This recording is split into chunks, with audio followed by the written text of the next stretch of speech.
vasitələr boşa gedəcək. Ona görə sink də, D vitamini də, nə bilim hansısa çox güclü macun da, bunlar hamısı belə deyək, əgər səbəb bilinməyibsə, onlar hamısı boş şeylərdir. Nəyə görə? Çünki bu cinsi zəifliyin konkret səbəbi olur hər bir insanda. Bəzən əksər hallarda bir neçə səbəbi olur. Və o səbəblər tapılmayınca qəbul olunan macunlar, nə bilim viagralar, cürbəcür adlarla, yəni sildenafil də preparatları, sildenafil, tadalafil, cürbəcür preparatlar var bu qrupdan. Bunlar hamısı müvəqqəti vəziyyətdən çıxmaq üçün istifadə olunan vasitələrdir.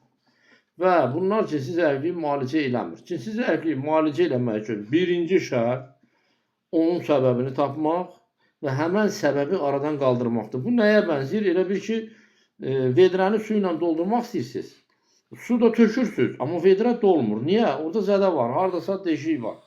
Siz çoxlu su tökürsünüz ora, çoxlu macunlar alırsınız, çoxlu vitamin D, çoxlu sink, amma gənə vedrə dolmur. Niyə? Çünki o vedrənin haradasa zədəsi var. Haradasa bu cinsi funksiyanın yaxşı olmağına mane olan səbəb var və səbəblər var. Və həmən səbəblər aradan qalxmasa, bu elədiyiniz bütün vasitələr boşuna gedəcək. Mən bunu deyirəm. Yəni, bu belədir, həyat budur.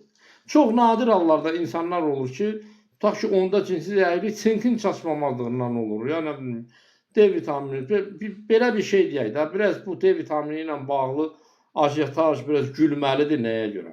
Azərbaycan əhalisinin 90%-də D vitamini çatmır. Niyə? Hamı qapalı binalarda yaşayır, evlərdə yaşayır. D vitamini o insanlarda çatışır ki, onlar daima açıq havada olur. Çoxlu, məsələn, tərkibində D vitamini olan qidalar qəbul edir. Məsələn, yumurta, qaraciyər, yəni belə təbii şeylər. Belə də insanlar azdır bunu eləyənlər. Var, amma çox azdır. Yəni, az bir qisim insanlarda, haradasa bir 10% insanda D vitamini çatır. Yerdə qalan 90% əhalidə, xüsusən də şəhər əhalisində D vitamini çatmır. Və o demək deyil ki, bu adamların hamısında cinsi zəiflik var. Yəni, bu D vitamininin burada əsas bəhanə gətirilir ki, D vitamini cinsi zəiflik verir. Ola bilər onun çatışmamazlığı.